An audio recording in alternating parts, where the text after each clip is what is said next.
बालक को चेतना देता हूं, इस विषय पर मुझे बोलने के लिए आमंत्रित किया है।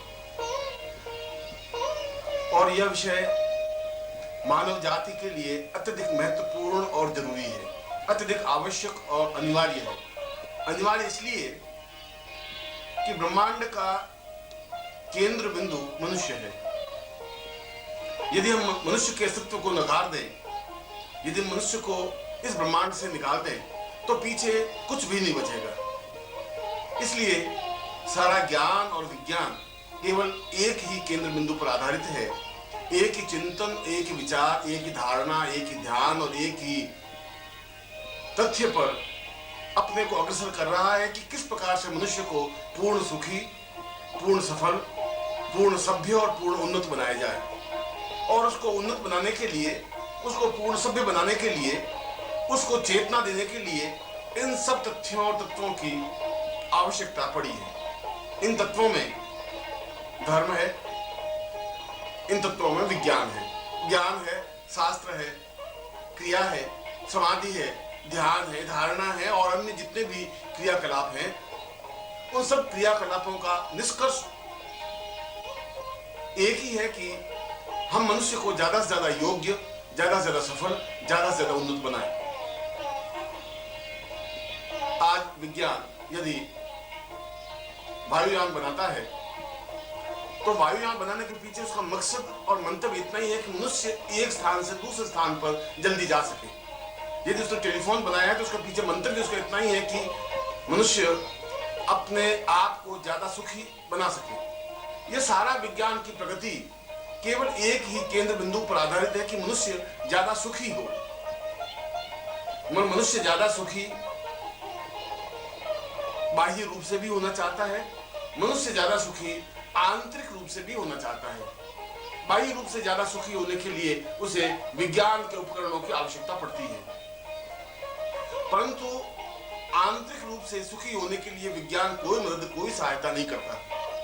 विज्ञान को अगर उन्नति करनी है तो वह केवल उसके बाह्य रूप को सुखी और सफल बना सकता है। एक स्थान से दूसरे स्थान पर जाने के लिए, बातचीत करने के लिए, सुखी और सफलता देने के लिए विज्ञान आवश्यक है, मगर वह उसका बाहरी क्रियाकलाप है, वह उसका बाहरी चिंतन है, वह उसको बाहर से सुखी और संतुष्ट और सफलता दे सकता है।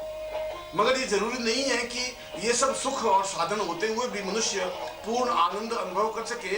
ये अनिवार्य नहीं है, ये आवश्यक नहीं है, क्योंकि मनुष्य सुख और आनंद अनुभव तभी कर सकता है जब वो आंतरिक रूप से भी सुखी और सफल हो। सुखी होने के लिए यह आवश्यक है कि वह धर्म का आश्रय ले, यह आवश्यक है कि वह शास्त्र का आश्रय ले, यह आवश्यक है कि वह उन चिंतन, उन विचारों, उन धारणाओं को अपनाए जो हमारे पूर्वजों ने, हमारे ऋषियों ने हमें प्रदान की है। उसके लिए बाहरी क्रियाकलाप आवश्यक नहीं है, उसके लिए ज्यादा ताम झाम की जरूरत नहीं है। उसके लिए जरूरी है कि हम अंदर की ओर प्रवेश करें। उसके लिए जरूरी है कि हम अंदर अपने जितने भी द्वार हैं, अंदर जितने भी चक्र हैं, उन चक्रों को हम भेदन कर सकें। चाहे वह मणिपुर चक्र हो, चाहे नाह चक्र हो, चाहे आज्ञा चक्र हो, चाहे सहस्रार चक्र हो। जब तक हम आंतरिक रूप से समाधि के माध्यम से अंदर नहीं पहुंच सकेंगे और अंदर जाकर के उस समस्त देहों को पार नहीं कर सकेंगे, तब तक हम जीवन में आनंद की अनुभूति नहीं कर सकते। और यदि मनुष्य के जीवन में आनंद नहीं है तो मनुष्य सुखी भी नहीं है। पलंग पर लेटा लेटा भी करवटें बदलता रहता है, चारों तरफ सुख सुविधाएं होते हुए भी बेचैन और परेशान बना रहता है, क्योंकि उसका मूल उद्देश्य, मूल धर्म, मूल चिंतन, मूल विचार इतना ही है कि वह सभी दृष्टियों से सफल हो, मगर सुखी हो, संतुष्ट हो। और ये संतुष्टि का भाव उसका आत्म केंद्रित भाव है, क्योंकि मनुष्य के बाहरी शरीर के अंदर और भी 6 शरीर हैं। इस प्रकार से इन 7 शरीरों का भेदन करने की क्रिया जीवन की एक अनुभूत क्रिया है। वह चाहे भूलोक हो, भूलोक हो, स्व, मह, जन, तप और सत्यम, ये समस्त लोक शरीर के अंदर के लोक है, शरीर के अंदर के द्वार हैं। इन एक द्वार से दूसरे द्वार, दूसरे से तीसरे, चौथे, पांचवे, छठे और 7वें द्वार पर पहुंचने की क्रिया को अध्यात्म कहते हैं। यह विज्ञान हमें नहीं बता सकता है। विज्ञान के ग्रंथों में इसका कोई उत्तर नहीं है। विज्ञान के पास इसका हल नहीं है। विज्ञान मनुष्य को संतुष्टि नहीं प्रदान कर सकता। विज्ञान मनुष्य को भूख नहीं दे सकता। विज्ञान मनुष्य को उन्नति नहीं दे सकता। विज्ञान मनुष्य को संतुष्टि नहीं दे सकता और विज्ञान मनुष्य को आत्म तृप्ति भी नहीं दे सकता। विज्ञान की लिमिट है, एक सीमा है। वह बाहरी जीवन के चिंतन को तो दे सकता है, आंतरिक जीवन के आनंद को वह प्रदान नहीं कर सकता। और आंतरिक जीवन के आनंद को प्रदान करने की क्रिया को ध्यान कहते हैं, साधना कहते हैं, समाधि कहते हैं। इस ध्यान, इस समाधि और इस साधना को जीवन का आवश्यक तत्व और अनिवार्य तत्व माना गया है। परंतु प्रश्न तो यह है कि क्या यह सभी मनुष्य को सिखाई जा सकती है? क्या इनमें मनुष्य को पारंगत किया जा सकता है? क्या ये सब ज्ञान देने से मनुष्य ज्यादा सुखी और सफल और संतुष्ट और तृप्त हो सकता है? मेरा उत्तर है कि यह पूर्णता प्रदान नहीं कर सकता। केवल शिक्षा देने से और उसको शास्त्र चर्चा करने से मनुष्य के हृदय में उन सातों द्वारों को प्राप्त नहीं कर सकता। वह तो एक प्रयत्न है, वह एक प्रयास है। उस प्रयास में वह ध्यान के माध्यम से, समाधि के माध्यम से अंदर उतरने की क्रिया करता है और वह बाहरी शरीर से अंदर, इस भूलोक से अंदर भूलोक तक पहुंचता है, स्वलोक तक भी पहुंचता है। गायत्री के मूल बिंदु को, मूल बीज को, जहां भूर्भुवः स्वः कहा गया है, वह मूल बिंदु व मूल बीज केवल सातों द्वारों को स्पष्ट करने की क्रिया है। और उसमें बताया गया है कि मनुष्य पूर्ण आनंद, मैं आनंद शब्द का प्रयोग कर रहा हूं, सुख शब्द का नहीं। सुख तो बाहरी वस्तुओं से प्राप्त हो सकता है, आनंद तो आंतरिक अनुभूतियों से प्राप्त हो सकता है। और आंतरिक अनुभूतियां जब हम सातवें द्वार तक पहुंचते हैं तब प्राप्त हो सकता है। क्या मनुष्य इस ध्यान के माध्यम से, धारणा के माध्यम से, समाधि के माध्यम से उस सातवें द्वार तक पहुंच सकता है जहां आनंद का सरोवर है, जहां पूर्णता है, जहां तृप्ति है, जहां निश्चिंतता है? पहुंच सकता है, मगर इसके लिए सक्षम और समर्थ गुरु की जरूरत है, जो उसकी उंगली पकड़ करके उसको एहसास कराए, उसको स्पष्ट करे कि इस देह के अंदर एक दूसरी देह है जिसको भूलोक कहा गया है, जिसको स्वरलोक कहा गया है, जिसको महलोक, जनलोक, तपलोक और जिसको सत्यलोक कहा गया है। ऐसा तो है नहीं कि पांवों से चल करके हम एक लोक से दूसरे लोक तक या एक द्वार से दूसरे द्वार तक पहुंच सके। यह तो अंदर उतरने की क्रिया है और अंदर उतरने के लिए जरूरी है कि उस व्यक्ति के साथ साथ गुरु भी उसके अंदर में प्रवेश करे, उसके आंतरिक चेतना को प्रवेश करे, आंतरिक चेतना को थपथपाए, उसके मूल बिंदु को स्पर्श करे, उसके अंदर के द्वार को खोले और भूलोक से आगे जाने पर, भूलोक का जब द्वार खुले तब भूलोक में जाने पर एहसास कर सके कि जीवन का मूल मर्म, जीवन का मूल चिंतन क्या है। भूलोक का तात्पर्य है हम समस्त ब्रह्मांड को समझने का ज्ञान प्राप्त कर सके। और तीसरा द्वार स्वलोक है। स्वलोक का तात्पर्य है कि जब हम ब्रह्मांड को देखने की क्रिया, ब्रह्मांड को समझने की क्रिया कर सकते हैं तो हम अपने आप को भी पहचानने की क्रिया कर सके, अपने आंतरिक जीवन को पहचानने की क्रिया कर सके कि हम कहाँ हैं, किस प्रकार से हैं, हमारा अस्तित्व क्यों है, हम ब्रह्मांड में हमारी उपलब्धि, अनिवार्यता क्यों है और हम कैसे ब्रह्मांड पर विजय प्राप्त कर सकते हैं, पूरे ब्रह्मांड को हम अपने अंदर कैसे उतार सकते हैं। ब्रह्मांड को अपने अंदर उतारने की क्रिया स्वलोक में पहुंचने पर संभव है। और जब व्यक्ति स्वलोक तक पहुंच जाता है तब उसका आगे का द्वार महलोक है। और महलोक का तात्पर्य उस ब्रह्मांड के होने वाले कार्यों में, उस ब्रह्मांड में होने वाली हलचल को अपने इंगित से, अपने इशारे से, अपने संकेत से उसमें व्याघात उत्पन्न कर सके, जैसा चाहे उस प्रकार से उन क्रियाओं को कर सके।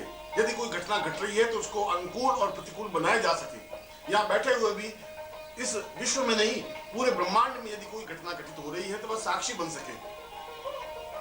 यह साक्षी बनने की क्रिया, चाहे वह चंद्रलोक हो, चाहे सूर्य लोक हो, चाहे वरुण लोक हो, चाहे यक्ष लोक हो, कुबेर लोक हो, कोई भी लोक हो, उसमें स्वयं प्रवेश कर सके, जा सके, अपने आप को साक्षीभूत बना सके, वहां के दृश्य को देख सके और यदि वहां कोई घटना घटित हो रही हो तो उसको अनुकूल और प्रतिकूल बना सके।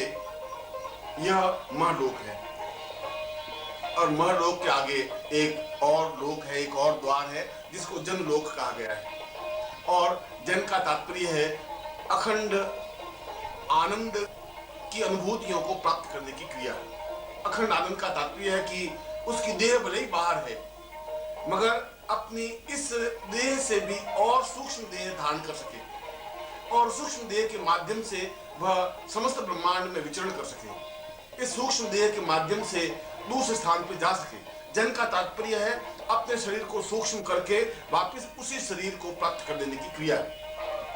मैं जितना लंबा चौड़ा मेरा व्यक्तित्व है, शरीर है, मैं इसको बिल्कुल एक छोटा मच्छर के आकार का इस शरीर को बना करके किसी ब्रह्मांड के किसी कोने में किसी स्थान पर जा सकूं। चाहे वह बर्फ का प्रदेश हो, चाहे उष्णता का प्रदेश हो, चाहे सूर्य लोक हो, चाहे चंद्रलोक हो और चाहे किसी प्रकार का लोक हो, और वहां जाकर के वापस अपने मूल स्वरूप में आ सकूं। यदि मैं 6.5 फीट का हूं तो 6.5 फीट वापस बन सकूं। यह बन सकने की क्रिया जनलोक है और यह उस जनलोक की क्रिया पर पहुंचने पर, उस द्वार को खोलने पर ऐसी क्रिया संभव हो सकती है। बाहरी लोक से विचरण करने पर ऐसा संभव नहीं है। उसके लिए जरूरी है कि आप जनलोक तक पहुंच सकें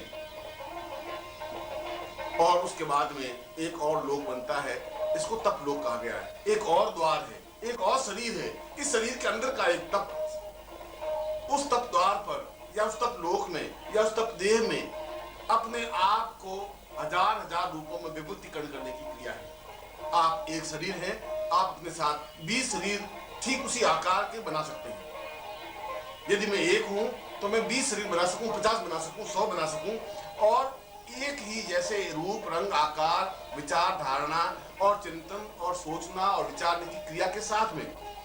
और यदि मैं 100 शरीर बना सकता हूं तो एक शरीर से यहां बैठा बैठा बात कर सकता हूं, तो दूसरे शरीर से मैं यहां से 1000 मील दूर बैठा हुआ भी उसी क्षण बात भी कर सकता हूं।